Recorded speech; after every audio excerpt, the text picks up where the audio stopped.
به نام خداوند بخشنده و مهربان. همدیاران عزیز، درود و رحمت پروردگار به یکایک شما باد، در هر کجایی باشید و در هر وقتی که ما رو میبینید. اینک باز در خدمت شما هستیم با برنامه 100 سوال و 100 جواب که دوستان چند وقت پیش راه اندازی کرده بودند و ما با یک سلسله سوال های مردم جواب گفته بودیم. بعد این حادثه هایی که در اوکراین رخ داد، جنگ بین روسیه و اوکراین، در برنامه های ما هم تغییرات وارد شد و ما سفرهای داشتیم به اروپا، کشورهای گوناگون، با مهاجرین تاجیک ملاقات ها بود، با سیاستمداران و مقامات و اینک برگشتیم و انشاءالله تلاش میکنیم که به سوال های باقی مانده طبق وعده هر مقداری که امکانیت دارد در این نشست، بعدا در بسته دیگر حتما جواب خواهیم گفت و امیدواریم که یکایک شما ما را برای این تأخیر در جواب ها خواهد بخشید و انشاءالله که در برنامه های بعدی دیگر تأخیری زیاد نخواهد بود. حالا برگردیم به واسطه به ادامه سوال ها و یکی از برادران با نام عبدالوارث عزیز سوال داده است: درود بر شما، سوال من چنین است: ما باید چگونه فرهنگ اسلامی خود را حفظ گردانیم؟ عکس منیژه سنگین نیم برهنه در کوچه‌های امریکا. ما مگر تا این حد پست رفتیم؟ من مقابل پیشرفت نیستم. میخواهم دختران تاجیک نیز مثل ورزشگری ترک کبرا دگلی با لباس اسلامی شرکت کنند. خب برادر عزیز عبدالوارث عزیز، تشکر برای این سوال و اصلا تشکر برای آنکه در فکر فرهنگ ملی و اسلامی ما هستید، در فکر ننگ و ناموس تاجیکی و مسلمانی هستید. اما یک نکته رو میخواستم با شما صمیمانه بگویم و در میان بگذارم. چرا شما فکر میکنید که فرهنگ ما، ننگ و ناموس تاجیکی یا ملی یا اسلامی ما تنها در لباس زن هاست، تنها در لباس منیژه سنگین است یا در لباس هر مادر یا خواهر تاجیک دیگر؟ یعنی تا کی ما از لباس یک انسان بیرق می سازیم، پرچم، ناموس، فرهنگ؟ و چرا باید زنهای تاجیک مسئول فرهنگ و مسئول ارزش های ما باشند؟ مردهای تاجیک چیکار باید کنن؟ مگر ما مردها مسئول حفظ فرهنگ و ارزش و ننگ و ناموس نیستیم؟ یا وظیفه ما تنها نظارت از بالای لباس زنها هست و بها دادن لباس زنها که کدام زن چی میپوشد، کوتاه، دراز، در کجا، و فرهنگ را، دین را، ارزش ها را محدود میکنیم به لباس زن، به رفتار زن و رفتار مردها را که قضاوت میکند، که بها میتید؟ لباس مردها چرا موضوع بحث نیست؟ رفتار مردها چرا موضوع بحث نیست؟ این یک نکته. نکته دیگر، حالا منیژه سنگین هر کی هست من زیاد پیگیری نمیکنم. البته در وقتی که در یورویدین برآمد کرده بود از روسیه، یکی از شخصیت های مطرح شده بود در سطح جهانی. من در آلمان چندین مقاله را خواندم درباره جسارتش، شجاعتش و از همه مهمش در اروپا کمتر به لباس منیژه نگاه میکنن که او چه لباس میپوشد، لباس روسی، تاجیکی یا در اون شکل ماتریوشکا یا یک لباس ملی روسی برآمد کرده بود. اینم جالب بود برای بسیاری ها. اما بسیاری ها به منیژه همچون انسان نگاه میکنن که اندیشه منیژه سنگین چی بود. منیژه سنگین در اروپا در بسیاری از دایره‌های جهانی با آن معروف شد که از مهاجرین دفاع میکرد، از حقوق زنها دفاع میکرد، با بسیاری از دیدگاه‌هایش با سیاست‌های حکومت روسیه مخالف بود و بخصوص در مسئله زنها، بخصوص در مسئله مهاجرین، ما و شما، یعنی او از نام صدها هزار و شاید میلیون ها مهاجر گپ میزد، از آن جمله زنهای مهاجر.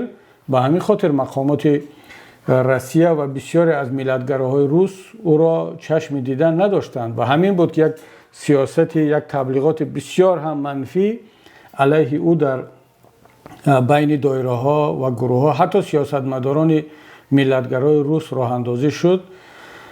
ولی امروز ما متاسفانه تاجیکان هم با این فهمیش های خود میاییم موضوع لباس را موضوع اساسی میکنیم، مثل که امام علی رحمان موضوع لباس موضوع اساسی اش است. در تاجیکستان او معین کردن میخواهد که زن چی بپوشد، مرد چی بپوشد، ریش باشد یا نباشد، گالستوک، رومال، حجاب. و یعنی ما میخواهیم که یک بلشویک را از طریق قدرت بگیریم، به جای بلشویک دیگر، به جای امام علی رحمان خودمون بیاییم. چقدر که امام علی رحمان در کوچه های دوشنبه، در بازارها، در خیابان ها هیئت ها و گروه های به نام فعال را تأسیس داده است که وظیفه آنها نظارت از بالای لباس مادران و خواهران ما هست که چی بپوشند، چی نپوشند، آیا حجاب میپوشند یا سر لوج میگردند. ما اگر به فکر شما به سر قدرت آمدیم، جای رحمان را باید عوض کنیم و ما هم باز هیئت ها تشکیل کنیم از بین مردم و بیران در کوچه و بازار باز لباس مردم را چین کنند که یوبکه کدام زن چند سانتی متر است، بروکش جنسش چقدر وسیع است یا تنگ است یا حجاب دارد یا ندارد. برادر عزیز، بیاید یک مدت ملت تاجیک را به حال خودش بگذاریم. ملت تاجیک مسلمان متدین خدادوست را به حال خودش بگذاریم. مردم باور کنید خودش میداند چی بپوشد. مردم یک مراتب آزادی را احساس کند. حجاب پوش حجابش را بپوشد، جنس میپوشیدگی جنسش را پوشد، لباس اروپایی میپوشیدگی چه مرد و چه زن لباسش را بپوشد.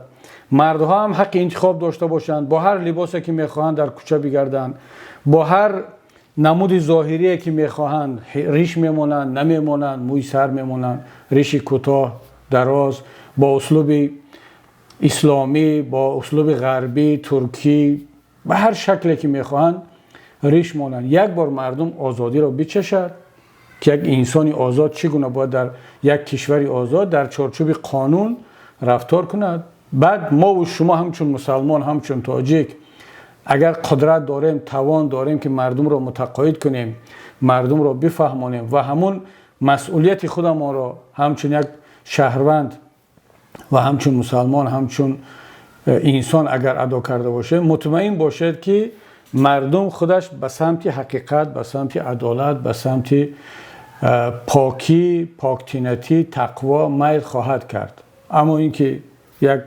زنی، حالا چه منیژه باشد چه هر کسی دیگر، در امریکا، در روسیه یک لباس پوشیده است، گویا که ناموس مسلمانی ما و ناموس تاجیکی ما خدشه‌دار شد. برادر عزیز، اگر ما و شما ریش داشته باشیم، مردهامان جلک و پوشیم و سله پوشیم، زنهامان همه حجابدار و تمام لباس شرعی را رعایت کند، اما قشاق باشیم، در کنج زندان باشیم، حق گپ زدن نداشته باشیم، حق نماز خواندن نداشته باشیم، حق